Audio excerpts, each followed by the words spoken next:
Let me say first off that this is a court of inquiry. It's not an adversarial court. It's a nonprofit educational event. And with enormous energy and intelligence, all of us have been brought together to try to bring out some of the aspects. So if I may, I have prepared an overview statement based on my work these many past weeks. And I want to just say that as a parent and as a patriot, I'm absolutely outraged by what we're allowing to happen to our children. Humanity is judged on how you treat the weakest member of the society. Let me say that although pedophilia, which says child love, has nothing to do with the abuse of children, these children are not just kidnapped and in some cases bred by families as a cash crop. We have people in the United States of America that breed children in order to sell them. And when they're sold, they come without birth certificates, which means it's easier to kill them and have no one ask where they are. We're also importing children by the plane load. Again, children who have no documentation. It's not just child slavery or child sex abuse. It's also child torture because you have adrenalized blood. You have the whole blood drinking ceremony of the satanic world. It's also the use of children for harvesting body organs. We'll have the Falun Gong testimony tomorrow. One of the reasons that the Falun Gong are so popular is because they're so healthy, so that you can harvest their body organs and get the very best. And then you have ritual ceremonies and ritual murder, as well as incidental murder. But I know the system. I've been a spy all over the world. I have created the Marine Corps Intelligence Command. I have trained intelligence and law enforcement representatives, over 8,000 of them from across 66 countries. They're all, without exception, good people trapped in a bad system. And one of the most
This is a pipelawsuit.com alert.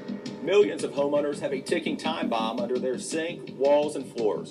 Homes built before 1975 have cast iron pipes that are corroding, putting your family at risk of water damage, disease-carrying rodents, and toxic air.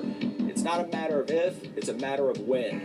More importantly, insurance companies are starting to rewrite their policies to exclude coverage of these damages. Visit pipelawsuit.com or call 800-888-1234.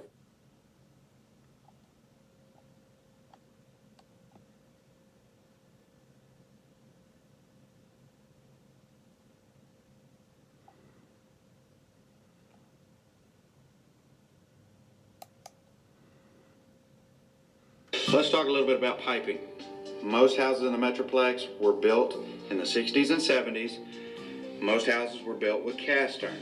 Many years ago, prior to the 1950s, there was pier and beam houses. Pier and beam houses had cast iron that was hung to the floor joists. When that sewer line exited the property, exited the building, into the ground to go to the city sewer, they would transition to clay pipe, concrete pipe, Orangeburg pipe, anything other than steel pipe, because they knew not to put the cast iron in the ground because it would rust. It's not solid steel, it's just cast. There's air, there's imperfections. Basically, they had it right back then when they would hang the cast iron to the floor joist. Now, in the 1950s, they started pouring foundations. Foundations were only poured for one reason: cost.